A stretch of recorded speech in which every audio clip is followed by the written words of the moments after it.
And that kind of sucks because I've been trying to migrate people over, but Instagram is big. It's a big platform, and unfortunately, people are there, and that's fine for them. They know where to find me. They will always know where to find me, and I'll just keep things going from there. So, if you have any questions about that, you definitely drop the questions in the chat. One of the so I did poll a few people, and I pulled some questions from some folks, and it was just like, hey,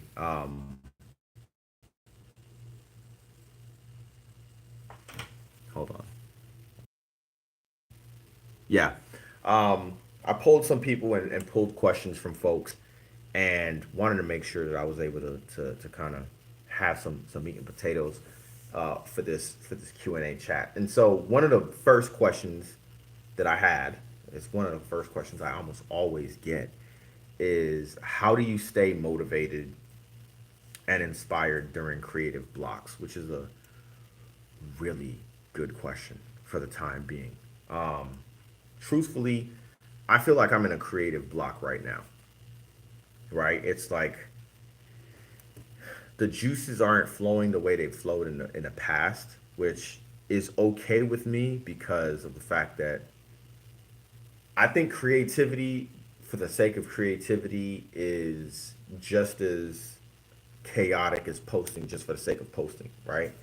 If you're just creative and you have creative ideas and you don't have an outlet to actually put those creative ideas, you're gonna kind of feel like you're running like you're going insane, right? What I tend to do and what I like to do with my creative ideas is I create more ideas than I create product, right? Because our brains move faster than our eyes, move faster than our mouths, moves faster than our feet, move faster than our pockets, move faster than our paychecks, move faster than anything else, right? And so I use tools like Milanote, I use tools like Google Drive, and I have ideas upon ideas, upon ideas, upon ideas, upon ideas, upon ideas. I think in one of my YouTube videos, I put that in 2022, I created 444 videos. I promise you, I created more than that. I just, that's how many videos actually came like to fruition.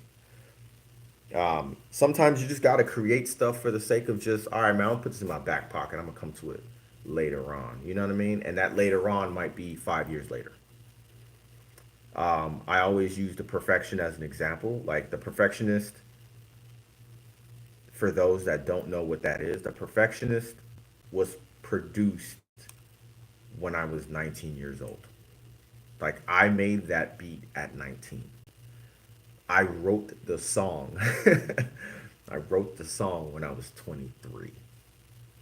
And I released the video for the song when I was 33 years old. Did I plan on that panning out that way? Absolutely not, right? I did not. But also, I just don't believe in throwing away your work. I've been there before. I've gone through so many instances where I regret throwing away, destroying, deleting anything to my work. It's like, yo, I had this really good idea. Another side anecdote. I remember when Kendrick Lamar released Poetic Justice featuring Drake. And two of my friends called me. My boy Benny called me, and a friend of mine from college named Lee called me. And they both called me at the same time, and they were like, yo, are you hearing this song? And the reason why they were calling me freaking out was because something like a year before that, we sat down and we were working on um, a very similar beat with the same sample, Janet Jackson, anytime, anyplace, right? And it's not to say that we're like, oh, they stole our idea or anything like that, but it's just like that's the craziest way to get validated about your idea is to see that someone down the line did it and they didn't do it as good as you, right? Um, and so I don't delete anything. I create ideas, and if I can't execute them at the time, I'm gonna put it in my back pocket